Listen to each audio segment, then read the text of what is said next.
So we're finally here, the last of the 7 main Big Bang Theory character analyses.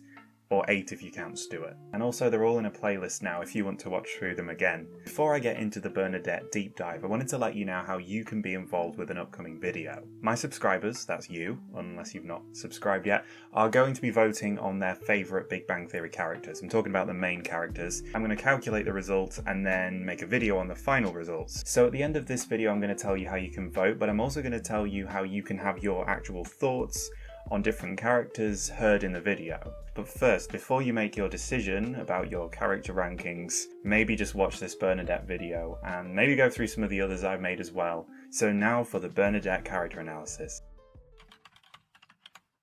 If you ask fans about the characters they love, you'll usually hear names like Penny, Leonard, or Raj. Ask them about the characters they find annoying, and Bernadette often appears near the top of the list. She's been called controlling, manipulative, mean, and even cruel. Honestly, those criticisms don't come from nowhere. Bernadette can be intimidating. She knows exactly how to get what she wants, and she's not afraid to use intimidation or guilt to do it. She can be harsh with Howard and ruthless with co-workers, and sometimes she seems to enjoy having the upper hand. But I think reducing Bernadette to the mean one misses what makes her such an interesting character, because underneath all of her sharp edges is one of the most fascinating personalities in the show. Bernadette is a character built around contradiction. She looks harmless, but she's intimidating. She sounds sweet, but she can be ruthless.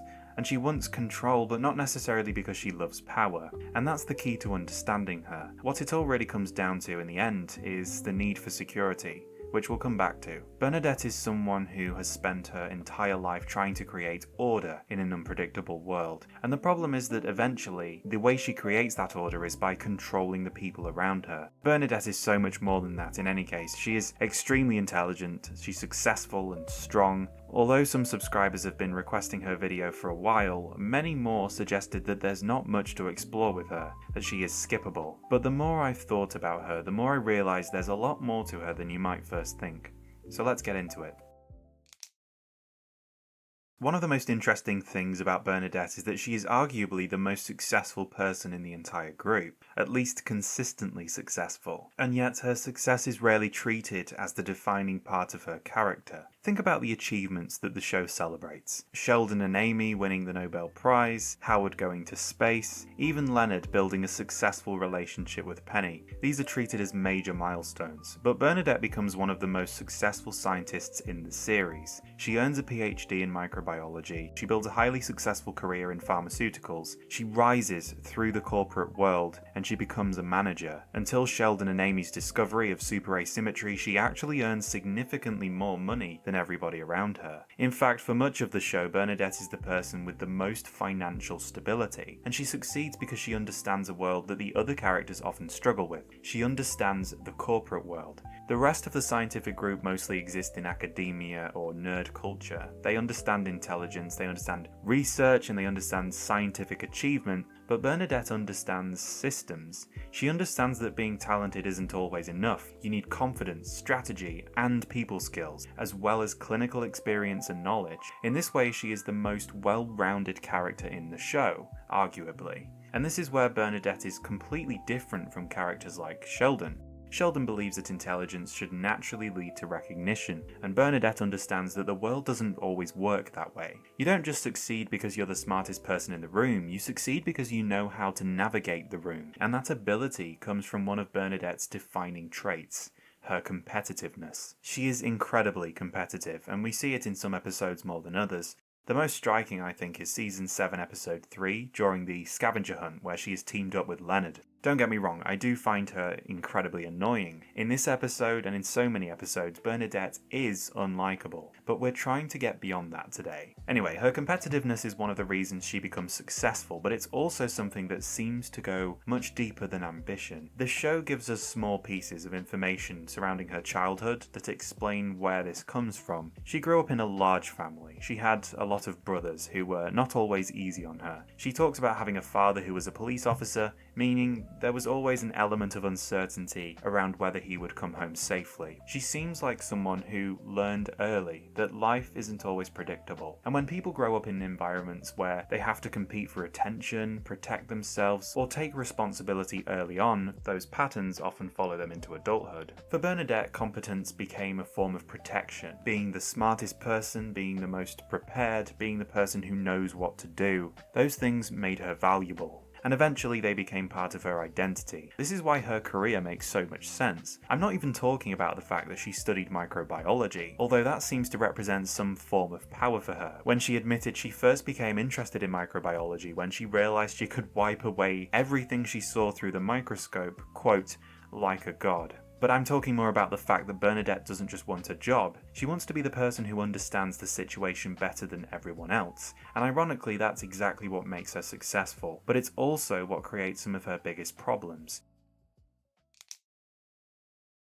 When Bernadette first appears on The Big Bang Theory, she feels like a completely different character. If I asked you to describe her in the first season, you'd probably say quiet, shy, nervous. She speaks softly, she avoids conflict, she tries to be agreeable. But as the series progresses, that version of Bernadette slowly disappears. And this transformation raises an interesting question. Did Bernadette change, or did she simply stop hiding? One of the most interesting things about her evolution is that her personality doesn't completely change. The traits were always there, the competitiveness was always there, as well as the intelligence and desire for control. The difference is that early Bernadette hides those traits because she hasn't yet developed the confidence to show them. This is actually a very common psychological pattern. People often adapt themselves depending on the environment they're in. When we're trying to fit into a new group, start a new relationship, or gain acceptance, we often present the version of ourselves that feels safest. We emphasize certain traits and hide others, but when we become comfortable, those hidden patterns begin to appear, and I think that's what happens with Bernadette.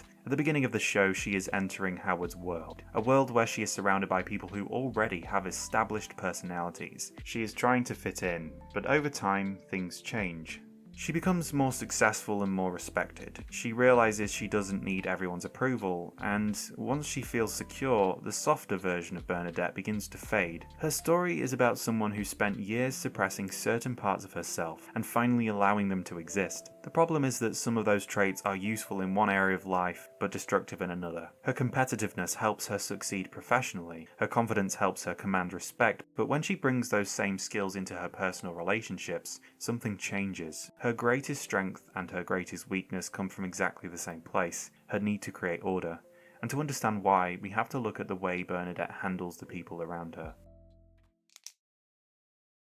Is probably the biggest reason she is disliked by many viewers, and again, the criticism is understandable. Bernadette is not someone who simply asks for things, she finds pressure points, she knows what people are sensitive about. She adapts her manipulation style depending on who she's dealing with. She can become softer, more vulnerable, and more innocent looking when it benefits her. And with strangers or co-workers, she can become extremely direct and intimidating. The fascinating thing about Bernadette is that she combines two completely opposite forms of power. She uses aggression, but she also uses cuteness. She has the intimidating confidence of someone who knows she can win. But at the same time, she carries the characteristics of someone that is often underestimated. And as it turns out, being underestimated is one of Bernadette's greatest advantages. People reveal more when they don't feel threatened. They relax, they assume someone harmless is standing in front of them, and then Bernadette surprises them. But this raises the biggest question about her character. Why does she need so much control in the first place? Why does someone who is already intelligent, successful, and confident feel the need to manipulate the people around her? Well, in psychology there's a concept called compensatory control theory. The basic idea is that human beings have a strong psychological need to believe that the world is predictable and organized. Basically, we like feeling that things happen for reasons,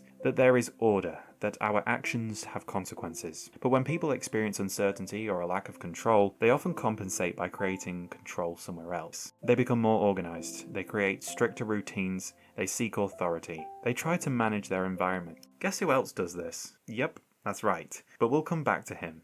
Essentially, when the world feels chaotic, people try to build structure, and Bernadette is almost a perfect example of this because underneath her confidence there is someone who seems deeply uncomfortable with uncertainty. We learn that growing up, Bernadette experienced a lot of unpredictability. For a child, safety is not just about whether something bad happens, it's about whether you can predict what will happen next. And children often respond to uncertainty by trying to create control wherever they can. They become responsible, they become planners. Bernadette seems to have developed exactly that mindset. If I prepare enough, nothing can surprise me. If I know what everyone is doing, nothing can go wrong. If I manage the situation, everyone will be okay. This strategy works at first, but the same coping mechanism that helps someone survive chaos can become a problem when they no longer live in a chaotic environment. Because eventually Bernadette starts trying to solve a problem that doesn't exist anymore. She keeps trying to create certainty in situations where uncertainty is just part of being human. People are unpredictable, and relationships are unpredictable,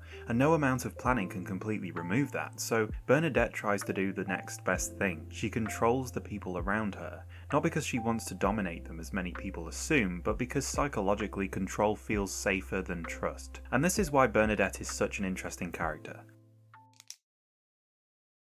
On the surface, Sheldon and Bernadette couldn't seem more different. Sheldon is blunt, socially oblivious, and completely unconcerned with whether people like him. Bernadette is socially intelligent, emotionally perceptive, and understands exactly how to influence the people around her. One appears completely transparent, and the other is almost impossible to read. But underneath those differences, they're actually remarkably alike. Both of them have an unusually strong need for predictability. Think about Sheldon for a moment. He creates elaborate routines, insists on sitting in the same spot. He schedules his life down to the minute. He dislikes surprises, change, uncertainty, and ambiguity. Everything in Sheldon's life is designed to make the world feel stable and understandable. Bernadette wants exactly the same thing. She just goes about it differently. She doesn't manage routines, she manages people. Where Sheldon tries to control his environment directly, Bernadette controls it socially. Both characters are, in their own way, underestimated. People underestimate Sheldon because they assume his lack of social awareness makes him naive. People underestimate Bernadette usually because she is small, has a high-pitched voice, and initially presents herself as sweet and harmless. In reality, both of them are normally the smartest person in the room. Okay, in a room of academics, it's hard to calculate that, but if you think about it, they both usually get what they want. Both can be surprisingly stubborn. Both will normally tell you what they think of you and don't much care about your feelings. Sheldon controls people through logic, Bernadette controls people through emotion. What's interesting is that audiences tend to forgive Sheldon far more readily than they would forgive Bernadette. When Sheldon tries to control the situation, it's usually presented as one of his eccentric quirks. And I guess the excuse is he doesn't really know any better. He doesn't do it on purpose. Raj even uses this exact phrase to defend him later to Emily. When Bernadette does something similar, she's sometimes described as scary or intimidating, but I think the main reason we struggle to forgive Bernadette like we forgive Sheldon is that Bernadette is too subtle. Sheldon is obvious. He makes it clear that he wants to control things. Bernadette pretends that she doesn't, and that's probably the real problem because what people hate more than being controlled is the sudden realization that they're being controlled. At first glance, Howard and Bernadette seem like an unusual match. Howard is immature and insecure. He often needs reassurance. Bernadette, meanwhile, is organised, ambitious, extremely capable and independent. But I think psychologically their relationship makes much more sense because Howard represents something Bernadette has always been comfortable with, someone who needs her. Throughout her life, Bernadette has built her identity around being competent, as we said earlier. Howard gives her an endless supply of opportunities to be that person. He needs guidance, he needs structure, and he needs someone to keep him grounded. And Bernadette is very good at providing those things. In some ways, Howard allows Bernadette to continue playing a role she learned very early, the caretaker, the organizer. There's also something slightly uncomfortable about the way their relationship develops, because over time Bernadette begins to resemble Howard's mother, and the show itself is very aware of this. It repeatedly jokes about the similarities. Howard begins the show living with an overbearing mother who controls his life. Then, after moving on from that relationship, he eventually enters another one where a woman takes on a very similar role. Bernadette tells him what to do, she manages his behaviour, she even disciplines him, she makes him a chore chart and gives him an allowance. She handles responsibilities he avoids. But the interesting point is that neither of them consciously choose this dynamic. It happens because their personalities fit into familiar roles. The more Howard depends on Bernadette, the more important she feels, and the more important she feels, the more she takes control, and the more control she takes, the more Howard depends on her. It's a vicious cycle, and unfortunately, Howard never fully breaks out of this cycle. I mean, don't get me wrong, he comes a long way, but he never overcomes some of these fears and needs holding him back. And of course, I spoke about this in the Howard character analysis, but certainly the turning point for Howard is becoming a father, and I think in Bernadette we can see a very similar turning point. Sitcoms often treat motherhood as the moment a character becomes calmer, gentler, and more patient. But that's not really what happens with Bernadette. She's still ambitious, and she doesn't lose that defining competitiveness. What changes isn't her personality, it's where those instincts finally belong. Throughout the series, Bernadette spends a lot of her energy trying to manage adults. She manages Howard, she manages her co-workers, and her friends. She's constantly trying to create order in situations where everyone else is perfectly capable of making their own decisions, even if those decisions are bad ones. And that's exhausting. Adults naturally resist being managed. Children, however, are different. A child, especially a young child, genuinely depends on someone else for safety, stability, and guidance. For the first time in the series, Bernadette's instincts to anticipate problems, think ahead, and create structure has a place where it's not just useful, but necessary. In many ways, motherhood doesn't create Bernadette's nurturing side, it reveals that it was there all along. Beneath the competitiveness and the sharp wit is someone who has always felt responsible for other people. She spent her childhood helping care for younger siblings. She spent her adulthood taking responsibility for Howard. Now she has children who truly need that care, and that changes the meaning of her need to be in control. And I think Bernadette's ultimate character development would come later, when her children start to grow up, when she has to learn to let go, where she has to learn that no amount of planning can prevent every mistake, and that at some point, loving someone means accepting that they will make choices you cannot control. For someone like Bernadette, that may be the hardest lesson of all. Bernadette represents something incredibly human. The things that protect us can also trap us. The traits that help us succeed can also create problems. The habits that once kept us safe can become the very things that stop us from being vulnerable. Bernadette takes care of the world around her because deep down she doesn't really believe that it will take care of itself. Unfortunately, most of the time this manifests as manipulation and slyness, but to me that makes her one of the most complicated, flawed, and surprisingly relatable characters in The Big Bang Theory.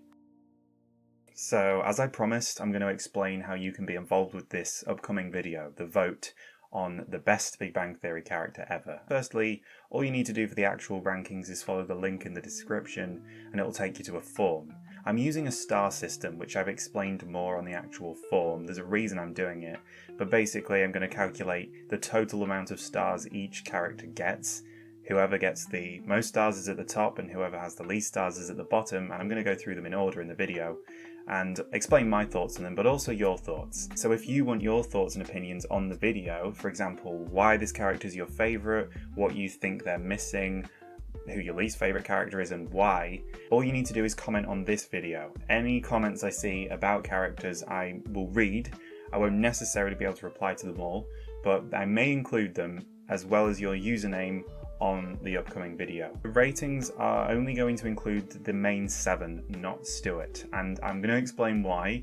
First of all, Stuart won the minor characters video. Secondly, I'm going to be talking about Stuart a lot over the next few weeks because of the new spin-off. Also, Stuart only becomes a main character really right at the end, maybe in season 9 or 10.